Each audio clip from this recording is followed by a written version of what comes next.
गीता में भगवान कहते हैं व्यक्ति कर्म तो करता ही है, क्योंकि कर्म करना उसकी बाध्यता है। कर्म किए बिना व्यक्ति रह नहीं सकता। लेकिन भगवान कहते हैं जब कर्म करता है तो अच्छा है बुरा है, और उस कर्म का परिणाम भी अच्छे और बुरे के रूप में उसे भोगना पड़ता है। इसलिए वे कहते हैं कि व्यक्ति का कर्तव्य है कि वो कर्म जो है अगर यज्ञ भावना से करे, यज्ञार्थात कर्मो नित्य लोकोयम कर्म बंधन, व्यक्ति अगर यज्ञ भावना से कर्म करेगा तो उस कर्म के द्वारा उसको बंधन नहीं होगा। महाराज यज्ञ करने से क्या लाभ होगा? खेत में अन्न डालते हैं तो स्पष्ट दिखाई देता है, बीज निकला, बीज फूटा, बढ़ा, उसमें अन्न आया।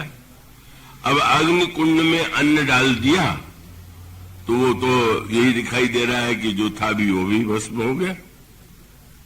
लेकिन भगवान कहते हैं नहीं, बड़ा लाभ होगा। क्या लाभ होगा? बोले जिसमें व्यक्ति यज्ञ करेगा तो यज्ञात भवति पर्जन्य, पर्जन्यात अन्न संभव, अन्न के लिए भी तो जल चाहिए। अगर यज्ञ किया जाएगा तो यज्ञ से बादल बनेंगे और बादल से जल की वर्षा होगी और वर्षा से व्यक्ति को अन्न मिलेगा। आश्चर्य! प्रत्यक्ष हम डालते हैं, लेकिन प्रकृति ने कितना सुंदर संकेत किया। खेत बनाना आपके हाथ में हो सकता है, अच्छा बीज डालना आपके हाथ में हो सकता है, पर जब तक जल न गिरेगा तब तक आपका डाला हुआ बीज जो है वो अंकुरित नहीं होगा। मानो प्रकृति से कह लीजिए, इंद्र से कह लीजिए, ईश्वर से कह लीजिए, व्यक्ति कहीं न कहीं जुड़ा हुआ है।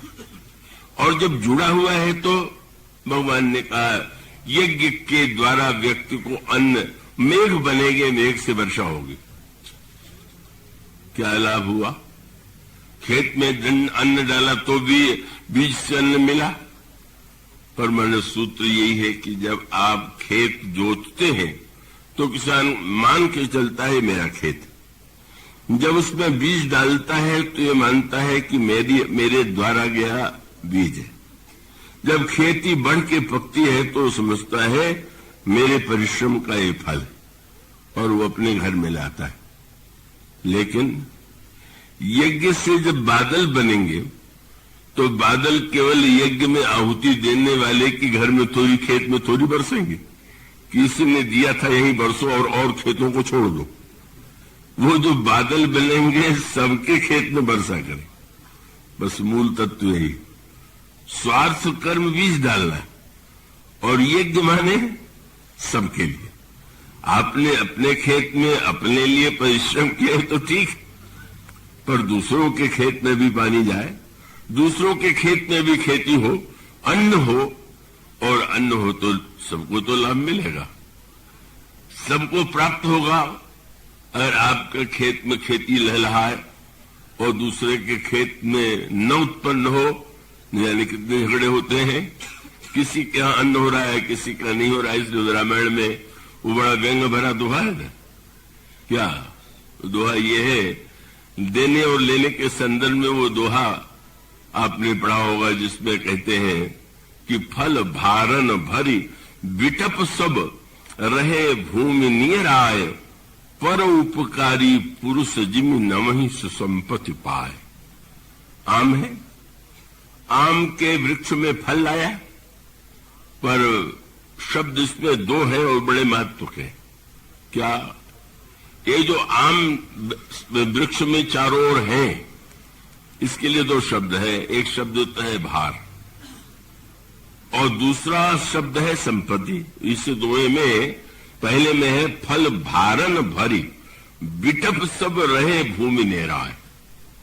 फल के बोझ से वृक्ष जो है वो नीचे झुक गया।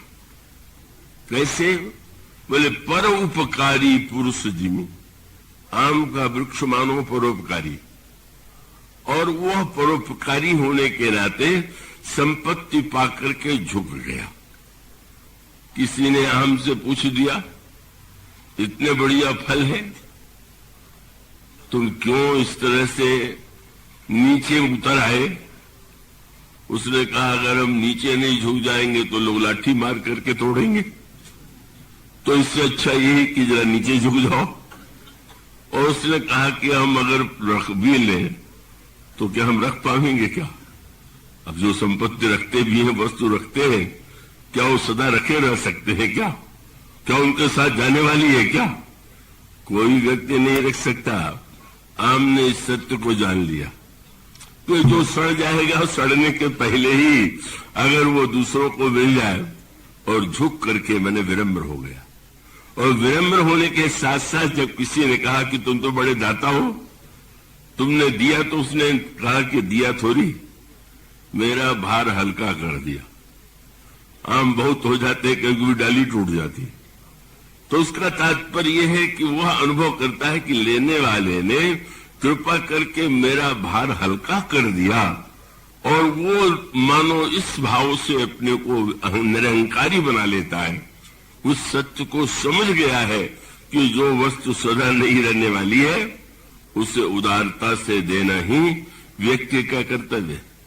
और इसीलिए आपने देखा होगा, आम की तरह जो वृक्ष बाहर फल लटकाए रहते, उनका लोग फल ही तोड़ते हैं, पर मूली और आलू आदि की तरह जो फल छिपा के रखते हैं, लोग जड़ से ही उखाड़ देते। उसका अभिप्राय यह है कि जो नहीं देना चाहते तो लोग तो लेंगे ही।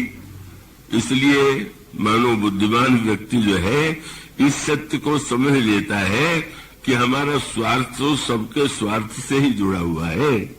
अगर हमारे पास बहुत हो और दूसरों के पास बिल्कुल न हो तो उसका प्रतिकूल प्रभाव समाज में पड़ता है, और पड़ता हुआ इतिहास में भी, वर्तमान में भी दिखाई देता है। तो मनुष्य का तात्पर्य यह है कि अगर व्यक्ति गहराई से समझ ले तो समझ में ये बात आ जाती है कि स्वार्थ और परहित विरोधी नहीं। इसलिए यज्ञ भावना माने, आप जब यज्ञ कीजिए तो यज्ञ का फल आपको ही नहीं मिलेगा, उस यज्ञ का फल औरों को भी मिलेगा।